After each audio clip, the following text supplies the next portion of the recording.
film begins with Charlie Maddie returning to the city after a joyful trip with his young son, Anatoly. As they enter the city, Anatoly excitedly asks to stop and watch a street performer. Charlie smiles and tells him to go ahead, saying he will follow after finding a parking spot. But then the unexpected happens. As soon as he steps out of the car, Charlie is confronted by a group of masked men who open fire on him. Despite being shot multiple times, Charlie miraculously survives. As his consciousness begins to fade, memories from the past flood his mind. He recalls his youth in prison, listening to grim warnings from a mafia boss known as Old-Timer. With a deep, heavy voice, Old-Timer warned that once someone enters the world of crime, there is no turning back. In the present, Charlie is rushed to the hospital in critical condition. Doctors work frantically to save him, carefully removing all 22 bullets lodged in his body. The scene shifts to Tony Zakiya, a powerful and cold man who has just received news about Charlie's condition. His sharp appearance and calculating demeanor make viewers wonder if he is behind the attempted assassination. Meanwhile, the shooting shocks the public and becomes headline news on national television. Anchors reveal that Charlie was once a notorious mafia figure, but had withdrawn from the underworld. This revelation heightens the tension and mystery surrounding the bloody attack. Police Captain Marie Goldman appears next, showing a special interest in the case and deciding to visit the crime scene herself. As Charlie lies on the operating table, painful memories continue to resurface. He remembers the moment he learned that Old-Timer, the mentor he deeply respected, was killed by a ruthless rival. This loss ignited a burning desire for revenge within Charlie. Alongside his two close friends, Tony Zakiya and Kareem, he swore to avenge Old-Timer's death. They believed Hernandez, a notorious gangster, was responsible.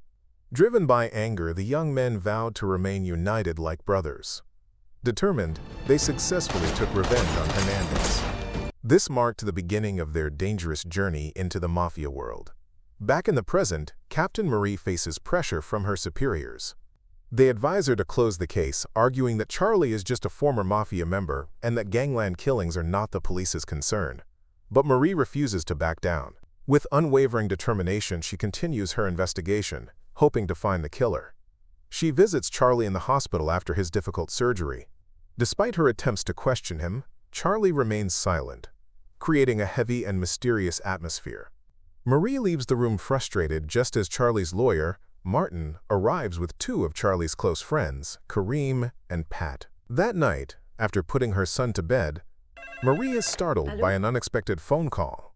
Old pain resurfaces, and she spends the night quietly drinking, remembering her late husband. Meanwhile, Kareem, filled with anger and loyalty, is determined to seek revenge. Martin advises him to stay calm and wait for Charlie to wake from his coma before making any decisions.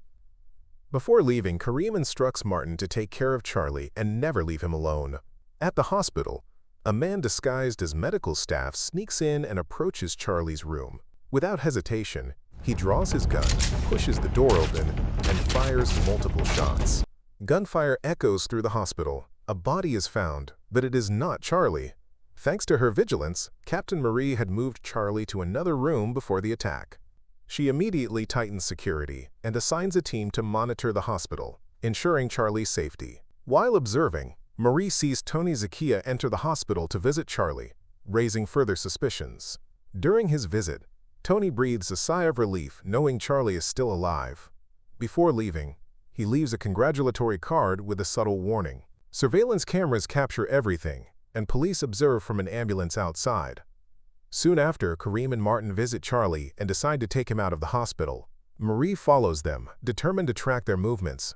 Kareem quickly realizes they are being tailed and speeds up, contacting a friend for backup. When Marie loses them, Kareem drives to an old warehouse where one of Tony's men is tied to a chair, shaking with fear.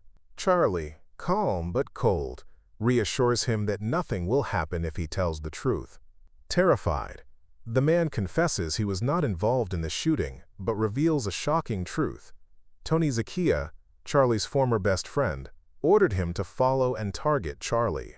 Tony wanted Charlie dead because he left the criminal world, leaving control of the drug trade to him. He feared Charlie might return and challenge his power. The revelation leaves Charlie stunned and unable to believe that his closest friend has betrayed him. Kareem urges Charlie to kill Tony immediately, but Charlie hesitates. Tony was his best friend and a brother-in-arms, making the decision incredibly difficult. Kareem gives up for the moment, and Martin takes Charlie home, where his family welcomes him warmly. The reunion brings Charlie brief comfort. That night, Kareem returns to his family, but he is suddenly kidnapped by Tony's men. The man who had confessed, the same one tied up earlier, had planned the kidnapping to win Tony's sympathy, but the plan backfired and he was shot dead. Tony's men cut off one of Kareem's fingers and send it to his family as a cruel warning. Charlie, preoccupied with daily life, remains unaware until he is informed of Kareem's death. Shock and grief overwhelm him. At the funeral, he stands silently as Kareem's family mourns. Rage builds inside him, and his desire for revenge becomes uncontrollable. Before carrying out his plan, Charlie asks Pat to take his family to a safe place. That night, Tony's associates throw a loud party, showing no remorse for the torture and murder committed just hours earlier. But their joy is short-lived. Charlie has become an unstoppable force. Unarmed, he gives them one last chance to say goodbye to their loved ones. He kills one man, recognizing him as one of his shooters by the distinctive watch on his wrist. Charlie escapes easily as the others tremble in fear. The next day, one of Tony's men visits the graves of the fallen but is killed by Charlie before he can light incense. Realizing Charlie has started killing, Tony orders his men to search Charlie's home and family, but they find nothing. Meanwhile, Charlie relaxes peacefully with his loyal cat in a quiet corner of the city. Shortly after, Martin arrives at the house and is shocked by the chaos inside. He warns Charlie, unaware that Tony's men have tracked him and discovered the hideout. Soon, they are surrounded. Cold and determined, Charlie fights off the attackers, holding them at bay while Martin escapes by boat. One of Tony's men catches up to Martin, cornering him. Charlie races to help on his motorcycle, but the men pursue him closely, causing him to crash into a police car.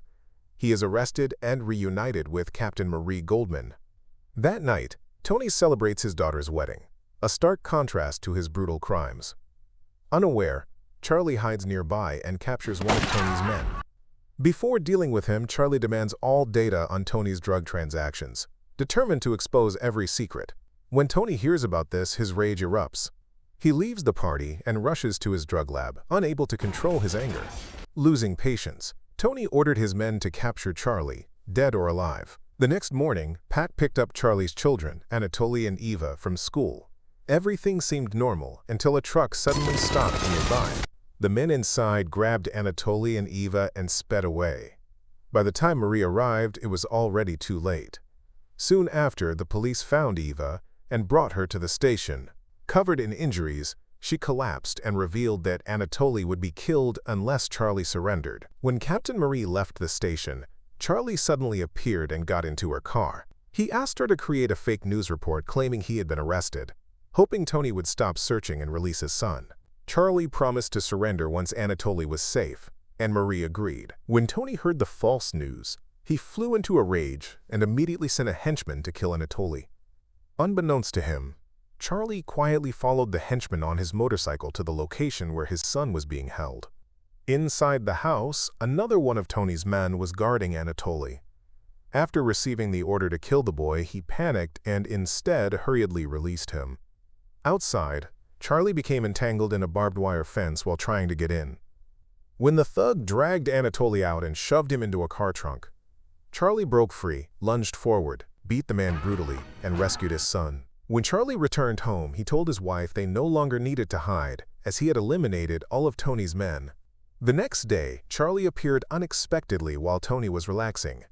Charlie, still holding on to the memory of their old friendship, was willing to let everything go. But Tony, blinded by greed and lust for power, was determined to eliminate Charlie once and for all. Tony overpowered Charlie, pinning him to the ground and aiming a gun at his face. But the moment he lowered his guard, Charlie quickly turned the tables. The police arrived just in time and arrested Tony for running a drug operation. It was revealed that Charlie had been secretly helping Captain Marie gather evidence to bring Tony down. When questioned, Charlie was released, as there was no evidence linking him to any drug-related activities. The police had no choice but to let him go. After leaving the station, Charlie was picked up by Martin, who asked him to go to the parking lot where Charlie had been shot. There, Charlie realized Martin had been the one who fired at the wall that day. Feeling betrayed, Charlie aimed his gun at him, but Martin quickly explained. Tony had ordered him to kill someone, without specifying who. When Martin discovered the target was Charlie, he couldn't follow through. In fact, Charlie had shot the wall as a gesture of gratitude toward Martin for sparing his life. The final scene shows Charlie and his family enjoying a peaceful day at the beach, walking happily under the golden sunset. Thank you for watching. Don't forget to like and subscribe. See you on the next video.